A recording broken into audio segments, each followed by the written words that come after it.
સુરત શહેરના પીપલોદની KS charcoal હોટલના મહિલા વોશરૂમમાં ગત 19 ઓગસ્ટે સફાઈ કર્મચારીએ છુપાવેલો ફોન એક મહિલાને જોઈ લેતા હંગામો મચી ગયો હતો। વેન્ટિલેશનમાં ફોન છુપાવ્યો હતો અને વિડીયો રેકોર્ડિંગ ચાલુ હતું। પોલીસે સફાઈ કર્મચારી સુરેન્દ્ર રાણાની ધરપકડ કરી છે।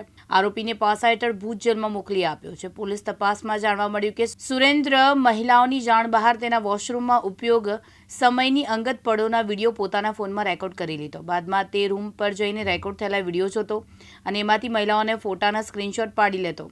આ વિડીયો અને ફોટા તે પોતાના જ બીજા ફોનમાં ટ્રાન્સફર કરી મહિલાઓની બદનામી થાય તેવું કૃત્ય કરતો।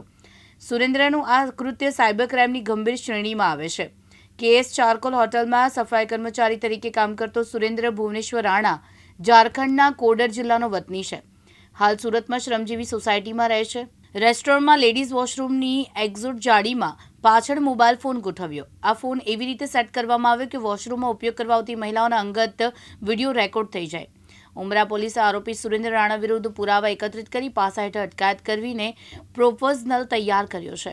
આ પ્રપોઝલને પોલીસ કમિશનર કચેરીમાં મોકલી કમિશનરના હુકમના આધારે સુરેન્દ્ર ભુવનેશ્વર રાણાને પાસા હેઠળ અટકાયત કરવામાં આવી છે। મુકેશ ગુરવ, દિવ્યાંગ ન્યૂઝ, સુરત।